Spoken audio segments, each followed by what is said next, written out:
라고 인사 나누겠습니다. 사랑합니다. 축복합니다. 인사하겠습니다. 사실 고난주간 한 주간의 예수님의 고난의 길과 십자가를 한 단어로 요약을 하면 사랑일 것입니다. 우리를 위해서 고난을 당하시고 우리를 위해서 십자가를 지신 것, 그 이유는 사랑 때문이죠. 그래서 고난주간을 지나가면서 우리가 매년 특별 기도회를 진행을 하지만 이 특별 기도회를 연례 행사처럼 지나가고 끝나면 잘했다 주님이 칭찬하시고 또 주님이 우리를 위로해 주시는 게 아니라 이 특별 기도회를 지나가며 더욱 사랑해야 되겠다, 주님을 더욱 사랑해야 되겠다, 그리고 내가 주님의 사랑으로 우리 형제 자매들을 더욱 사랑해야 되겠다. 그리고 주님처럼 우리 형제 자매들 또 이웃들에게 이렇게 희생적이고 헌신적인 사랑으로 섬겨야 되겠다. 이런 마음들을 가질 때 그때 고난주간의 참된 의미가 드러나는 것이고요. 그리고 고난주간에 이 모든 영광을 받으셔야 될 주님께서 우리의 모습을 보시면서 기뻐하시고 즐거워하시고 또 잘했다 칭찬하시리라고 믿습니다. 어제 우리가 말씀을 나눈 것처럼요, 말세입니다. 종말의 때를 우리가 살아가고 있는데 주의하고 깨어 있는 것은 더욱 주님을 사랑하는 것이고 또 더욱 주님께 충성하는 것임을 우리가 늘 잊지 않고, 오늘 내 인생의 끝이 와도 또 오늘 주님이 오셔도 주님 앞에 설 때 부끄러울 것이 없는 하나님의 사람으로 살아가기 위해서 그렇게 몸부림치고 기도하며 하나님의 은혜를 구하고 또 관계들을 회복하고 또 더 사랑하며 살아가는 우리 모두가 될 수 있기를 주님의 이름으로 축복합니다. 자, 오늘은요, 헌신과 배신이라는 제목으로 읽은 말씀을 중심으로 또 은혜를 나누려고 합니다. 여러분, 헌신과 배신, 이 두 단어의 차이가 무엇입니까? 앞에 글자가 다른 거죠. 한 글자가 달라요. 헌신과 배신, 한 글자가 다른데 그 의미는 완전히 반대이죠. 정반대인 것 같습니다. 헌신은 몸과 마음을 바쳐 있는 힘을 다해 섬기는 것을 의미하는 것이고요. 배신은 믿음이나 의리를 저버리는 것을 배신이라고 얘기합니다. 오늘 우리가 읽은 이 14장 1절부터 11절까지의 말씀에는요, 세상에서 가장 아름답게 기억될 헌신과 또 가장 가슴 아프게 기억될 배신의 모습들이 이렇게 연달아 나옵니다. 가장 아름답게 기억될 헌신의 모습이 하나 나오고 또 가장 가슴 아프게 기억될 배신의 모습이 하나 나온다는 겁니다. 연달아 우리가 한번 살펴보기를 원하는데요, 먼저 헌신의 모습이에요. 오늘 본문 14장 1절을 보면 이틀이 지나면 유월절과 무교절이라 이렇게 시간에 대해서 이야기를 하고 있으니까요, 예수님이 목요일 날 붙잡히시잖아요, 그렇죠? 목요일 밤늦게 이제 붙잡히실 텐데요, 예수님이 붙잡히시고 또 금요일에 재판을 받으시고 새벽 내내 재판을 받으시고 또 십자가에 9시에 달리시는데요, 그러면 시간적 배경으로 보면 이틀이 지나면 무교절이라 이랬으니까 이날 사건은, 지금 우리가 읽은 사건은 고난주간에 어느 요일에 있었던 사건입니까? 예수님은 금요일 날 달리시고 유월절은 목요일이에요. 그러면 화요일이겠죠? 수요일입니까? 화요일이잖아요. 이틀이 지나면 유월절과 무교절이라 이렇게 되어 있으니까 화요일 날 저녁에, 어제 종일토록 예수님께서 성전에서 가르치시며 특별히 종말에 대한 가르침을 가르치시는 것을 우리가 배웠는데요, 화요일 밤에 이제 그 가르치심을 다 마치시고 예수님이 베다니로 가셨어요. 그러니까 베다니에서 지금 계속 예루살렘까지 왔다 갔다 하시는데요.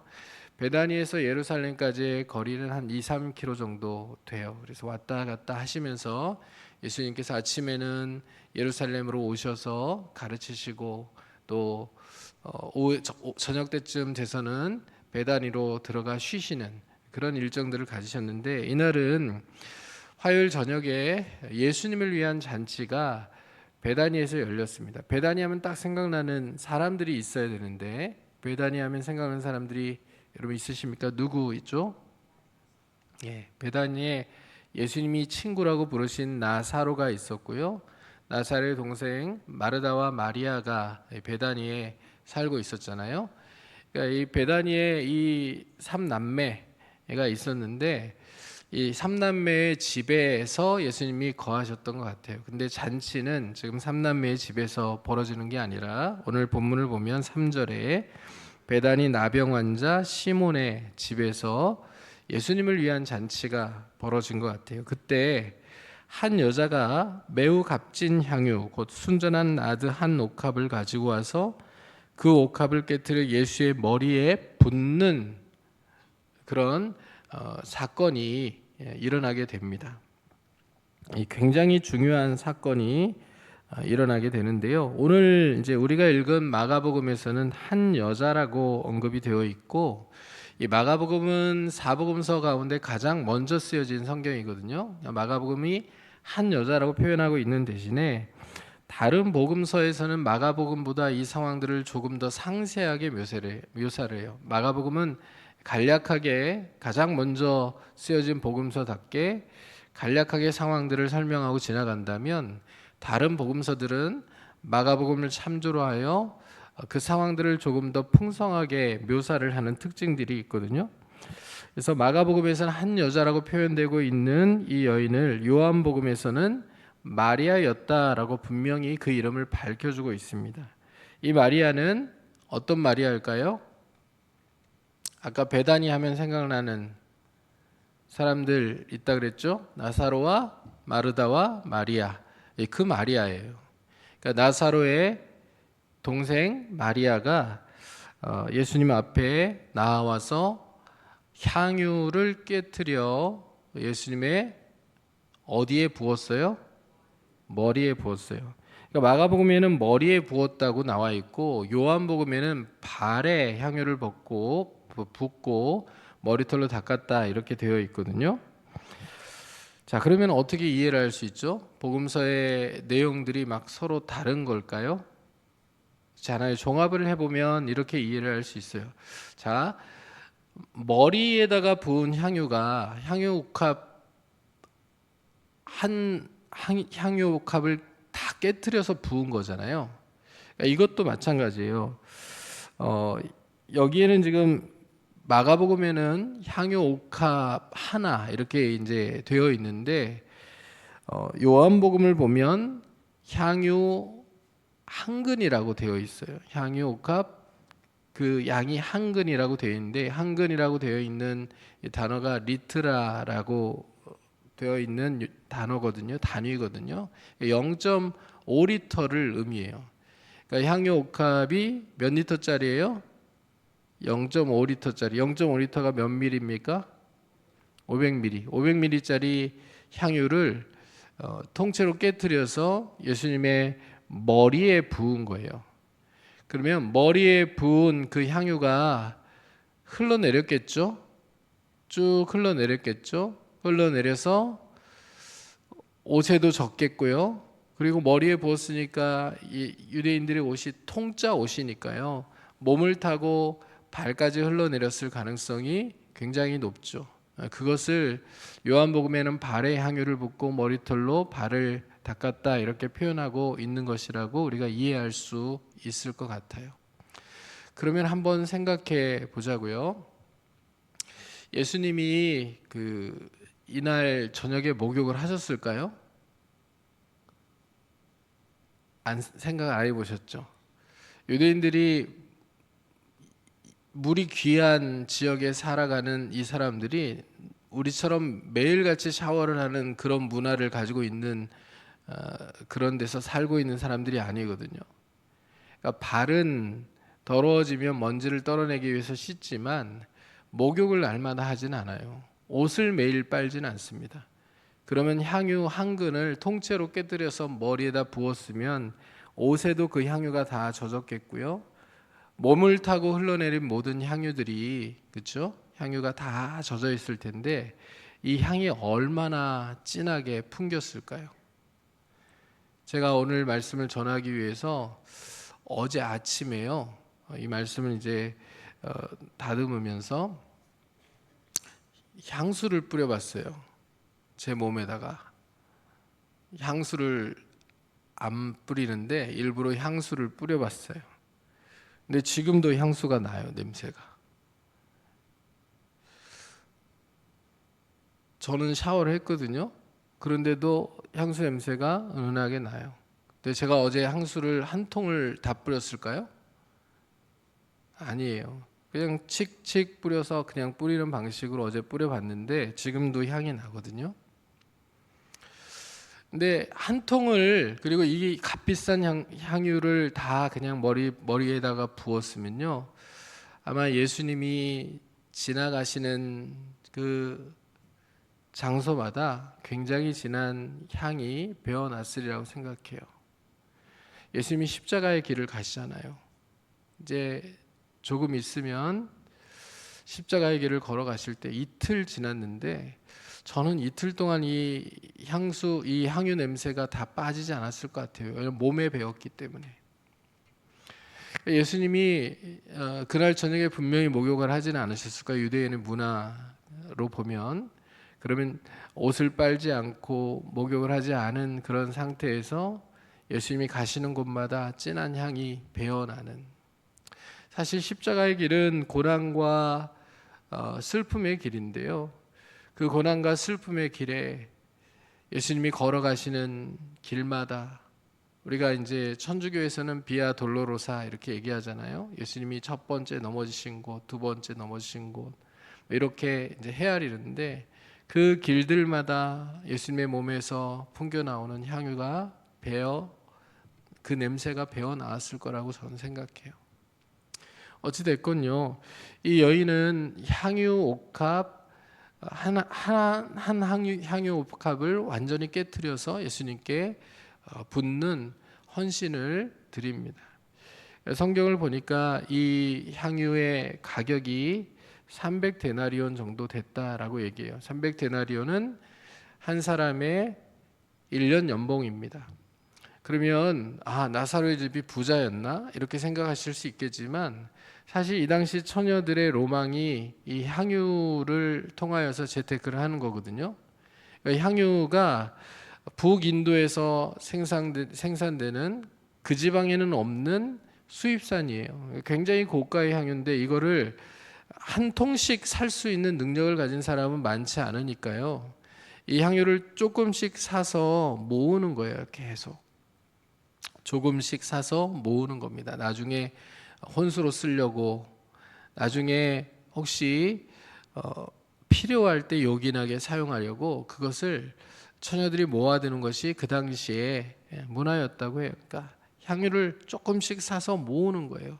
얼마나 모았을까요? 그 향유를 어려서부터 계속 돈이 생길 때마다 그것을 조금씩 모아가면서 굉장히 기뻐했을 거예요. 그런데 그것을 주님을 위해서 아까워하지 않고 깨뜨려 주님의 머리에 붓죠. 그렇죠? 굉장히 아름다운 헌신이에요.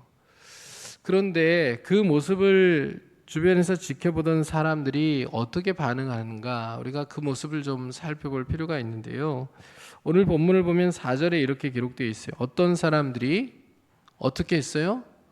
화를 내요.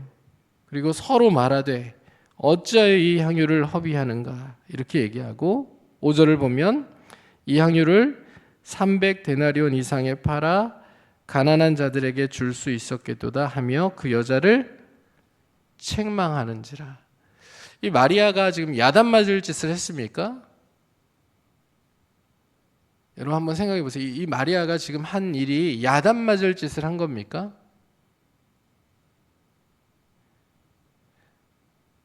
왜 대답을 안 하십니까? 여러분도 지금 이 사람들의 말에 동의하십니까? 6월절 이 절기 때는 가난한 사람들을 돕는 문화가 있었거든요.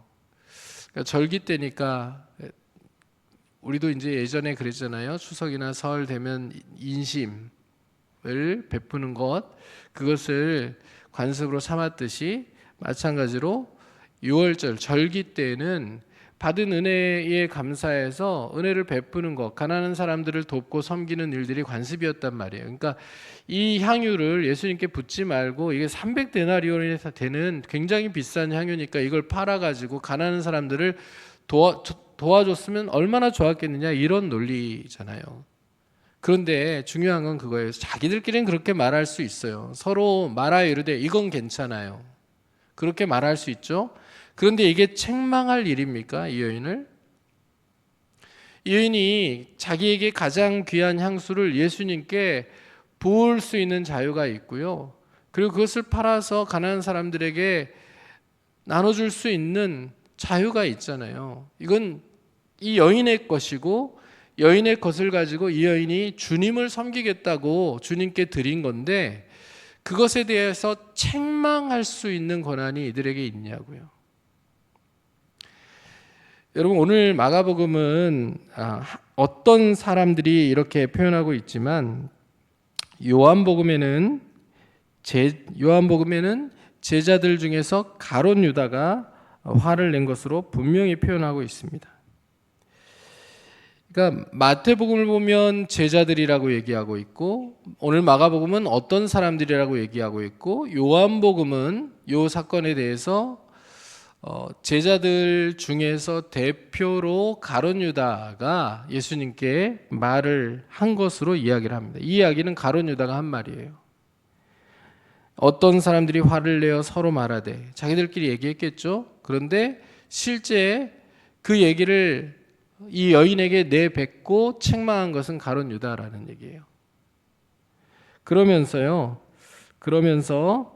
요한복음 12장 6절은 가룟 유다가 왜 그렇게 말을 했는지 그 이유를 설명합니다. 12장 6절 말씀 같이 한번 읽어봅니다.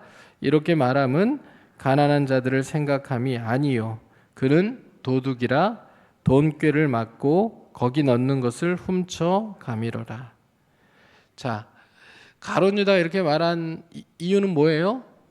그가 돈꾀를 맞고 있는 사람이었고, 그는 도둑이고, 돈꾀에 넣는 것을 그가 훔쳐가는 일을 습관적으로 하고 있었기 때문에 가난한 자들을 돕는 일에 기부를 해주면 그 중에 일부를 훔쳐가기 위한 의도가 이 가룟 유다의 마음이었다는 거예요. 자, 가룟 유다는 주님을 더 사랑하는 사람입니까? 아니면 돈을 더 사랑하는 사람입니까?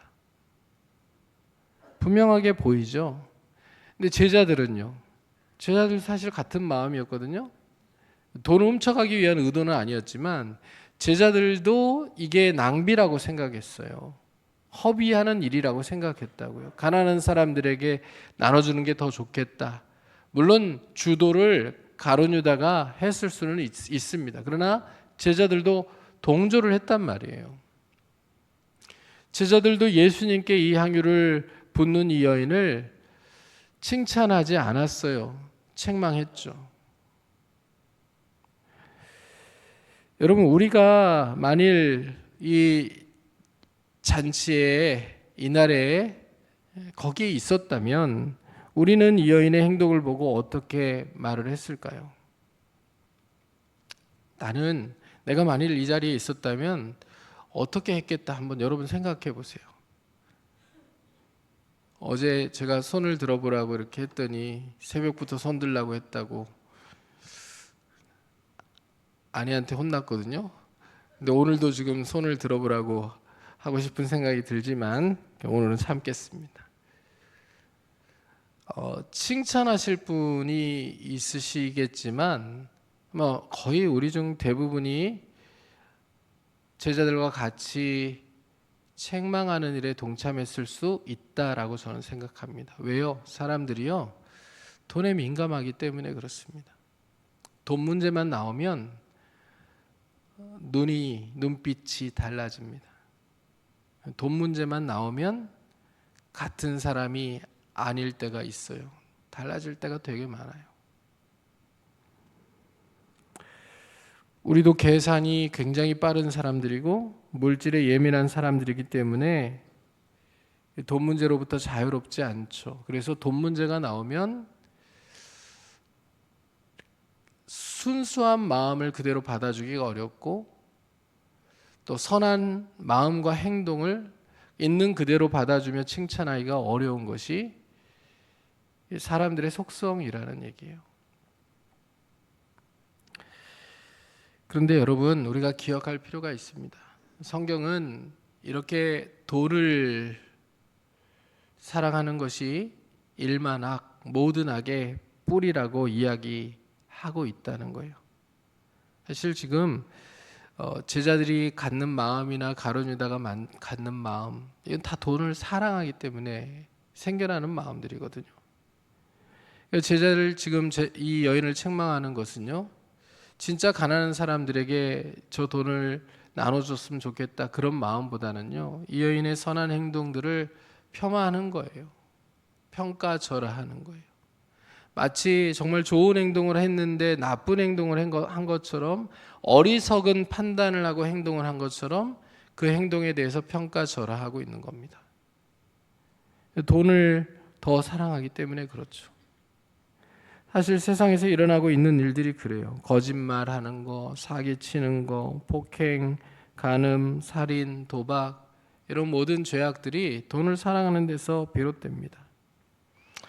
신앙생활의 문제도 마찬가지입니다. 하나님 앞에 드리는 헌금 생활로부터 늘 마음의 부담을 가지고 하나님께 드리는 일들에 있어서 마저도 우리가 마음에 고민을 하고 염려를 하고 갈등을 하는 것은 돈이 우리에게 중요한 것이기 때문이기도 하지만, 우리가 돈의 마음을 더 많이 두는 그런 삶을, 예민한 삶을 살아가고 있기 때문이기도 해요. 그러다가 누군가라도 좀 선한 일들을 하면 그 선한 일을 좀 평가절하하는 그런 일들도 우리가 서슴없이 하기도 하고요. 또 정당한 수입임에도 불구하고 부정한 수입인 것처럼 왜곡하기도 하고요. 트집 잡기도 합니다. 교회 내에서도 그렇죠. 절차상 또 법적으로 아무 문제가 없는 것들이라고 해도, 그러나 이 돈 문제가 딱 나오면 그것을 가지고 문제를 삼고 없는 소문도 만들어내는 것이 사람들의 이 불편한 속성이라는 얘기예요. 여러분, 우리가 삶을 살아가면서요, 이렇게 주님을 향하여 갖는 사람들의 마음들을 서로 격려하고 또 칭찬해주고, 주님의 마음으로 서로를 사랑하고 섬기는 일들을 격려하고 칭찬해줄 수 있는 그런 하나님의 백성들로 살아갈 수 있었으면 참 좋겠다, 그런 마음들이 많이 듭니다. 요즘에는 좀 많이 줄어들었는데요, 우리 교회도 그렇죠. 선한 일을 하는데 눈치를 보는 사람들이 되게 많아요. 사람들이 뭐라고 할까 봐. 교회를 위해서 선한 일을 해도 마음은 참 이쁘죠. 그냥 목사님 그거 사람들에게 알리지 마시고요, 주보에도 내지 말아주세요.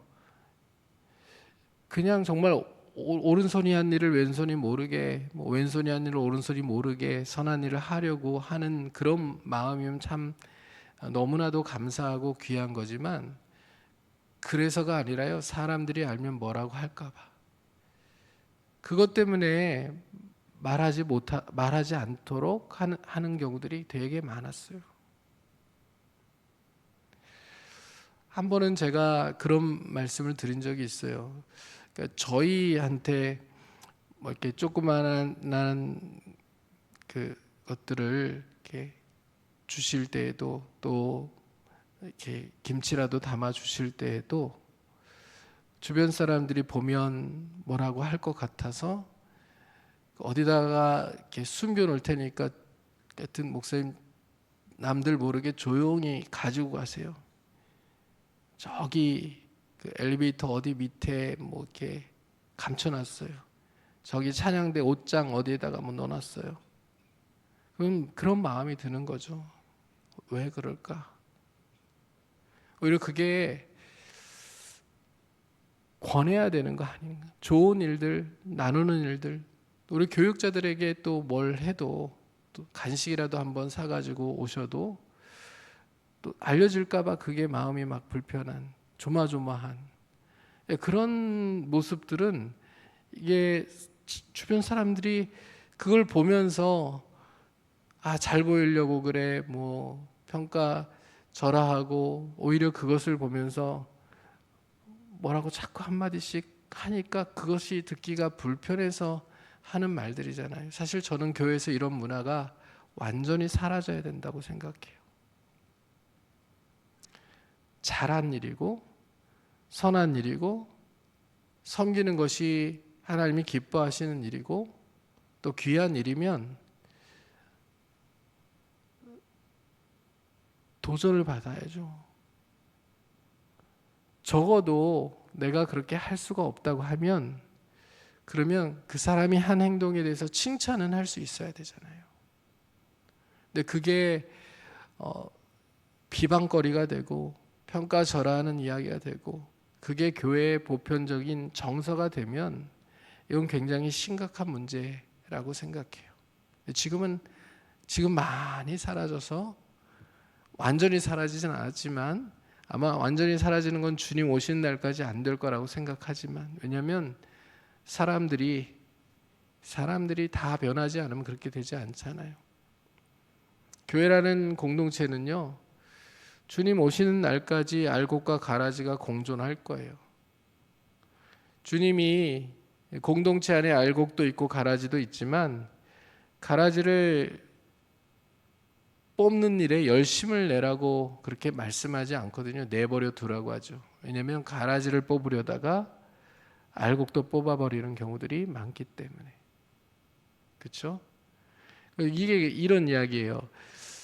잘하는 사람들이 야단도 제일 많이 맞아요. 맞죠?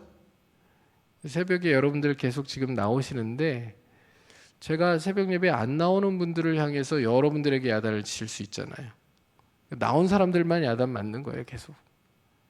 결국 가라지를 뽑으려고 막 이야기를 하는 그런 이야기들이 결국 알곡을 다치게 하고 알곡을 상하게 하는 것이기 때문에 내버려 두라고 하거든요. 주님 오시는 날까지 안 변하는 것들은 안 변할 거예요. 내버려 두면 돼요. 그러나 말씀을 듣고 내가 그렇게 살지 않아야 되겠다라고 마음에 생각이 들고 결단하시는 분들부터 변화되면 참 많은 것들이 달라지고 교회 공동체의 문화가 달라지고 정서가 달라지리라고 믿습니다. 여러분, 지금 마리아는 욕먹을 짓을 하나도 하지 않았어요.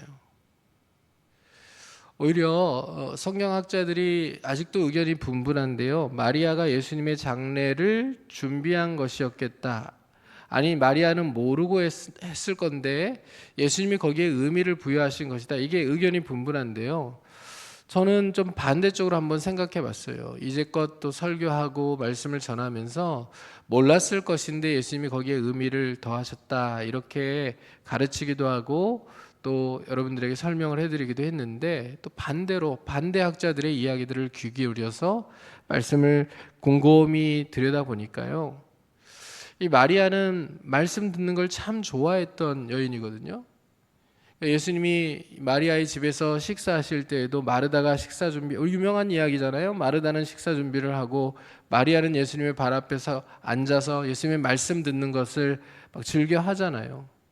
그러니까 마르다가 투덜거리지 않습니까? 마리아더러 좀 와서 자기를 좀 도와달라고. 이 마리아는 말씀을 듣는 것을 참 좋아하는 여인이었어요. 근데 예수님께서 자신의 십자가의 고난과 죽음 이야기를 한두 번 하신 게 아니거든요. 베드로가 가이사랴 빌립보에서 신앙 고백을 한 이후에 예수님이 줄기차게 예수님께서 말씀을 하세요.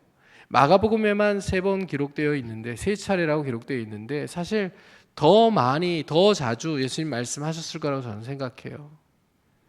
그러니까 다른 사람들은 다 지금 예수님의 고난과 죽음에 대해서 염두에 두고 있지 않아요. 예수님의 고난, 예수님의 죽음, 예수님의 장래에 대해서 다른 사람들은 아무도 생각하고 있지 않아요. 오히려 누가 크냐의 싸움을 지속적으로 벌이고 있죠. 그런데 마리아는 말씀을 귀에 기울여 듣는, 말씀을 사랑하는 사람이기에 예수님이 하시는 말씀, 반복적으로 예수님께서 하시는 예수님의 고난과 죽음에 대한 이야기를 다른 사람들은 다 흘려들어도 마음에 두고 있었을 가능성이 분명히 있어요. 그래서 내게 가장 소중한 것을, 내게 가장 귀한 이것을 예수님께 지금 부어 드리는 것, 지금 아니면 기회가 없을 수 있다는 것을 마리아가 깨닫고 그날 자기의 가장 소중한 것을 깨트려 예수님께 부어 드리는 이 행위를 정말 감사하는 마음과 또 눈물 흘리는 그런 마음으로 예수님의 장례를 준비하며 향유를 부었을 가능성이 분명히 있다는 거죠. 예수님 그렇게 말씀하세요. 14장 8절 말씀에 그는 힘을 다하여 내 몸에 향유를 부어 내 장례를 미리 준비하였느니라. 이 향유가 결혼용품으로도 쓰이지만 사실 장례용품으로도 귀하게 쓰이는 거거든요. 그리고 정말로 예수님이 이 말씀하신 다음에 이틀 후에 붙잡히셔서 십자가를 지시잖아요. 아까도 말씀드렸듯이 예수님께서 십자가의 길을 걸어가는 그 걸음걸음마다 향유 냄새가 진동을 했을 거예요. 이 마리아의 헌신이 예수님의 십자가의 그 고난의 길을 향기 나는 길로 바꿔놓은 건 아닐까요? 그래서 예수님은 마리아의 헌신을 이렇게 평가하시고 또 마리아가 행한 그 행위를 영원히 기억되도록 말씀하시죠. 자, 14장 9절 말씀을 보면 이렇게 기록되어 있어요. 내가 진실로 너희에게 이르노니 온 천하에 어디서든지 복음이 전파되는 곳에는 이 여자가 행한 일도 말하여 그를 기억하리라 하시니라. 사실 누가복음 7장에 나오는 이 향유를 붓는 그 이야기는 요즘의 학자들은 이제 다른 여인의 이야기다. 그래서 향유 옥합을 깨트려 부은 사건이 2번 있었다라고 이야기를 하고 있지만 어찌됐건 복음서에는 향유 옥합을 부은 이 사건이 다 기록되어 있어요. 복음이 전해지는 곳마다 마리아가 행한 이 일은 가장 아름다운 헌신으로 기억되고 있단 말이에요. 전해지고 있다는 말이죠. 여러분, 마리아만이 예수님의 길을 준비하고 함께 한 것입니다. 얼마나 아름답고 영광스러운 일입니까? 사람들이 보기에는 낭비였습니다. 돈을 사랑하기 때문에. 그러나 주님이 보시기에는 이 여인의 행위는 더없이 주님을 사랑하여 순전한 동기로 주님께 그 사랑을 실천한 아름다운 행위였습니다. 여러분, 이 마리아의 헌신이 아름다운 것은요, 하나예요. 그 향유가 비싼 거였기 때문이 아니라 딱 하나예요. 순수한 동기로 주님께 헌신했기 때문에 이 헌신이 아름다운 헌신이 되는 겁니다. 대가를 바라지 않았어요.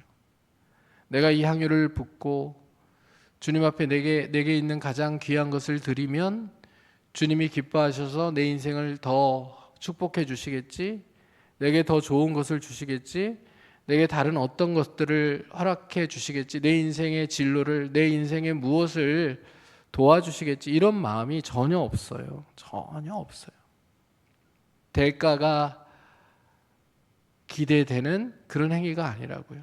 그냥 주님께 감사해서 자기 오빠를 죽음으로부터 살려주신 그 예수님의 은혜가 감사해서, 그리고 자신들과 같이 연약하고 부족한 사람들을 늘 가까이 해주시고 사랑해 주시고 말씀해 주시는 예수님이 좋아서, 그게 이유예요. 그러니까 이 향유가 비싼 거고 오랫동안 모아온 것임에도 불구하고 계산하지 않죠. 그렇죠? 여러분,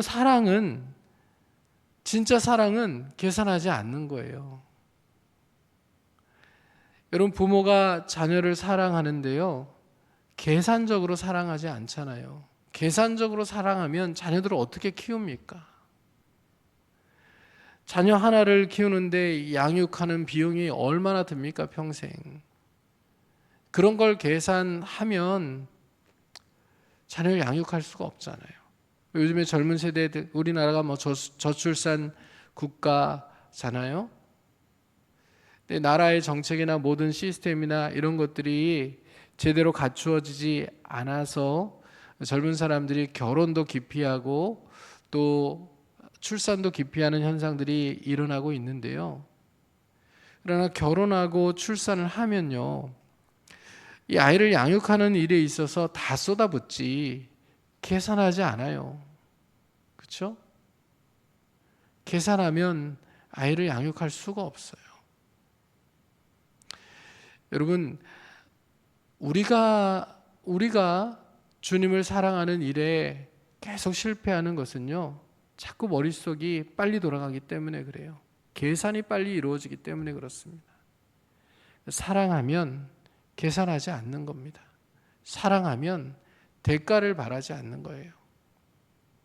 하나님의 사랑이 그랬죠. 하나님 먼저 우리를 그렇게 사랑하셨잖아요. 예수님이 지금 왜 고난의 길을 걸어가시고 십자가의 길을 걸어가십니까? 사랑하시니까.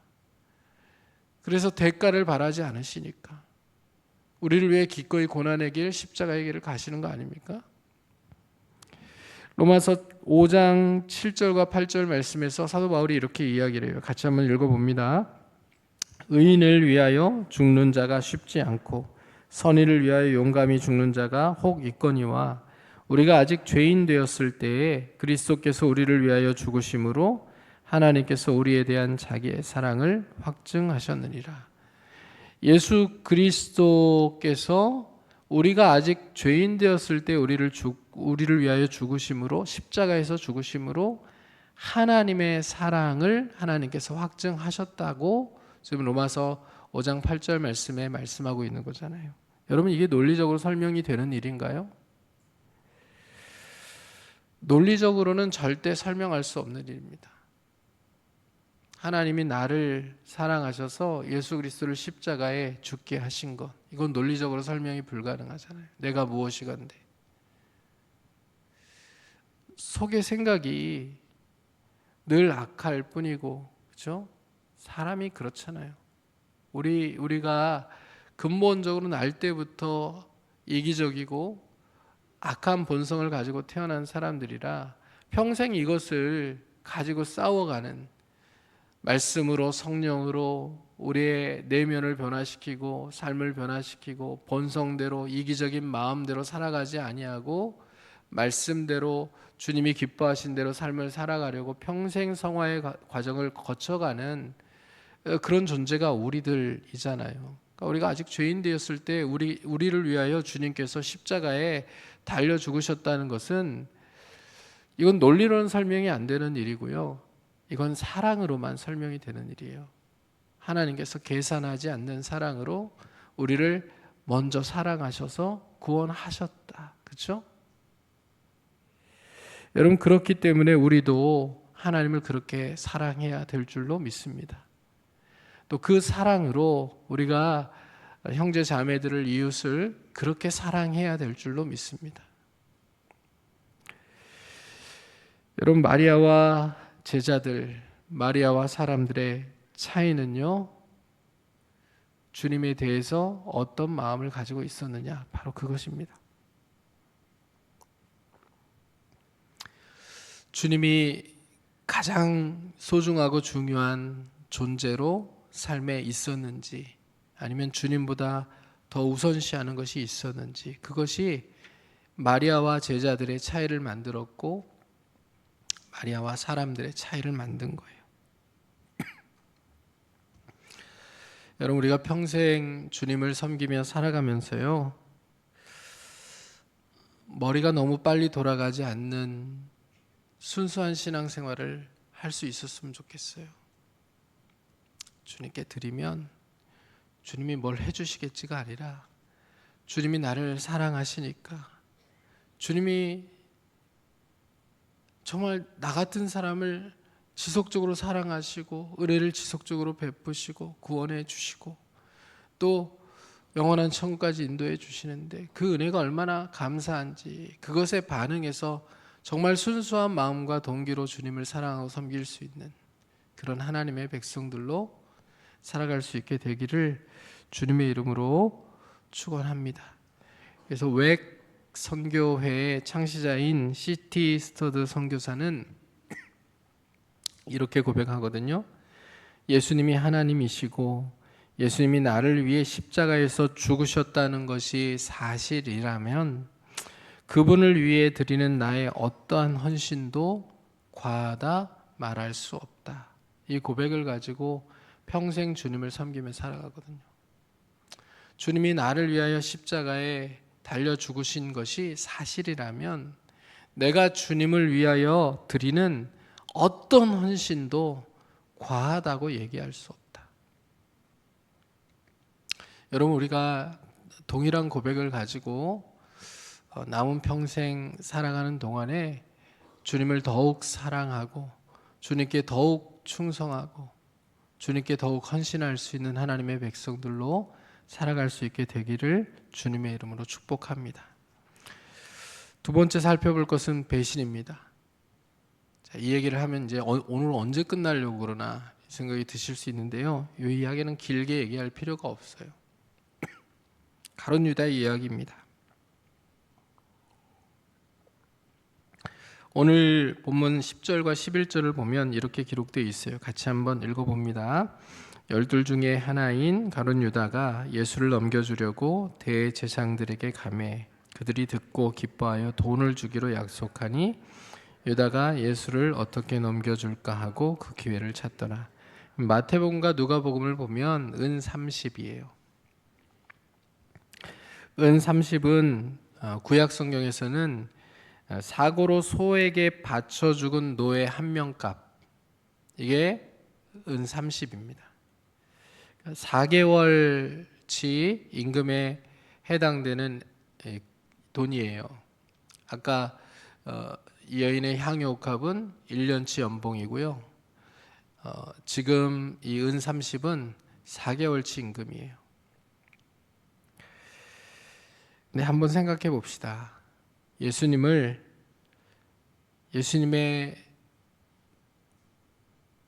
수많은 제자들 가운데 특별히 구별된 12 제자로 선택되어서 3년이나 따라다니면서 예수님의 기적을 보았고 말씀을 직접 듣고, 예수님이 따로 제자들만 불러가지고 말씀을 가르치신 게 한두 번이 아니잖아요. 그렇게 주님과 동고동락을 했던 이 가룟 유다가요, 또 특별히 이 예수님의 12 제자 가운데는 돈 전문가가 있었거든요. 돈 전문가가 누구죠? 세리마태. 누가 더 전문가겠어요? 세리마태가 있었거든요. 근데 마태가 아니라 예수님께서 이 유다에게 회개의 일을 맡길 정도로 신뢰했던 사람이잖아요. 그런데 그가 예수님을 은 30에 팔아 넘길 마음을 갖고요, 이제 대제사장들과 서로 논의하면서 기회를 찾는 그런 상황 가운데 이르러요. 성경은 그 원인을요, 누가복음을 보면 이렇게 얘기합니다. 22장 3절에 12 중에 하나인 가롯인이라 부르는 유다에게 뭐가 들어갔어요? 사탄이 들어가니.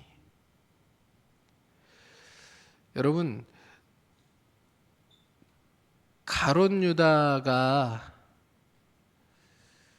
참 아픈 배신을 하잖아요. 세상에서 가장 아픈 배신의 이야기의 주인공이 되는데요, 가룟 유다에게 뭐가 들어갔기 때문에 이렇게 가룟 유다가 일을 하는 거예요? 사탄. 근데 그 이면에는요, 사탄이 들어가기 이전에, 사탄이 들어가서 역사하기 이전에 이미 가룟 유다의 중심에는 예수님이 주요 그리스도가 아니에요. 이미 가룟 유다의 삶은요, 돈의 지배를 받고 있는 삶이거든요. 돈이 주인이에요. 그렇죠? 돈괴를 맡고 있었고 거기에 들어오는 후원금들을 횡령하는 그런 일을 늘 하고 있었기 때문에 이미 가룟 유다의 마음에는 틈이 있는 거예요. 여러분, 이 틈을 비집고 들어오는 게 사탄입니다. 우리가 사탄에게 틈을 주지 않아야 하는데 사탄에게 틈을 주면 그 틈을 비집고 들어와서 사람을 이렇게 만들어요. 하지 말아야 할 일들을 아무렇지도 않게 하도록 만드는 거예요. 그렇게 우리가 여러분 정말 삶을 살아가면서 사탄에게 절대 틈을 주지 않는 삶을 살아가기 위해 몸부림치는 하나님의 백성들이 되었으면 좋겠어요. 제가 언제도 가르쳐 드렸죠. 아침에 일어나서 가장 먼저 하나님께 우리가 드려야 되는 기도의 제목은 주님, 오늘도 성령의 충만함으로 나를 붙들어 주세요. 여러분, 그래야 사탄이 틈을 못 하죠. 성령이 충만해야 사탄이 틈타지 못하죠. 그래서 우리를 우리 되게 하지 못하는, 그리고 하지 말아야 될 일들을 하고 생각을 하는 그런 일들로부터 성령이 우리를 보호하시고 지켜주시고 인도해 주시죠. 여러분, 우리 속에 어떠한 미움도 다툼도 시기와 질투도 그리고 욕망도 이 돈에 대한 욕심도 하나님의 자리에 우리를 스스로 올려놓고자 하는 그런 헛된 욕심도 다 사탄이 얼마든지 우리를 틈타 들어올 수 있는 그런 빌미를 제공하는 일들이라고 생각하며 성령의 충만함으로 우리 마음의 틈을 만들지 않는 삶을 살아갈 수 있는 하나님의 백성들이 될 수 있기를 주님의 이름으로 축원합니다. 그렇지 않으면 여러분, 우리 중 누구도 장담할 수가 없어요. 우리 중 누구도 장담할 수가 없어요.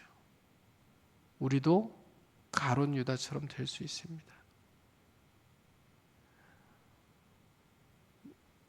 잘 신앙인으로 살아온 것 같지만 그러나 우리 마음의 틈이 벌어지고 사탄이 틈타 역사하면 여러분, 우리가 하나님 앞에서 하지 말아야 할 일들을 하면서 죄를 짓고 공동체를 깨트리는 그런 일들을 가룟 유다처럼 얼마든지 할 수 있다는 것을 기억하면서 우리가 성령의 충만함을 구하고 또 하나님의 은혜를 구하고 인도하심을 구하며 살아갈 수 있는 주의 백성들이 될 수 있기를 간절히 소망합니다.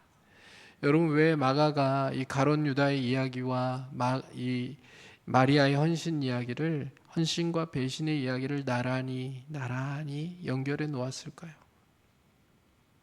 우리가 어떤 그리스도인이 될 것인가를 선택하라는 얘기예요. 여러분, 마리아와 같이 주님께서 오랫동안 영원히 기억하실 아름다운 헌신을 드리는 하나님의 사람으로 그리스도인으로 주님을 섬기겠습니까? 아니면 주님을 섬기는 듯하나 그러나 결정적인 순간에 주님은 주인이 아니고 다른 것들이 주인이기에 주님을 아프게 배신하는 가장 가슴 아픈 배신의 주인공으로 그렇게 삶을 살아가시겠습니까?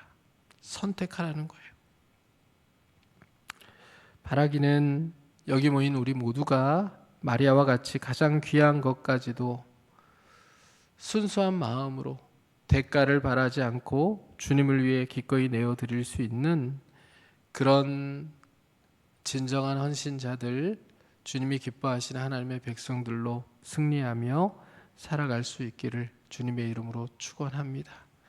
두 주인, 세 주인이 아니라 오직 예수 그리스도만을 주인으로 진정으로 섬기며 살아갈 수 있는 그런 하나님의 백성들로 주님께 남은 인생도 헌신하고 그래 주님께 영광을 돌리는 하나님의 백성들로 승리하며 살아갈 수 있기를 주님의 이름으로 축복합니다. 자, 옆에 계신 분들에게 이렇게 한번 인사했으면 좋겠습니다. 헌신은 열심히 하고 배신은 절대 하지 맙시다. 배신하면 죽음입니다. 진짜입니다. 배신하면 죽음입니다. 주님이 배신을 얼마나 싫어하시는지 우리가 꼭 마음에 기억하며 살아갔으면 좋겠습니다. 그래서 한평생 살아가면서 헌신이라는 단어는 나와 어울리는 단어이고 배신이라는 단어는 멀리 할 수 있는, 나랑은 전혀 어울리지 않는, 내가 아주 멀리 할 수 있는 그런 단어일 수 있기를 주님의 이름으로 축복합니다. 주님에 대해서도 그렇고요, 사람에 대해서도 마찬가지입니다. 우리가 하나님의 백성으로 그렇게 늘 신실한 삶을 살아가는 하나님의 사람들이 될 수 있기를 소망합니다. 같이 찬양하고 또 기도하는 시간 갖기를 원합니다.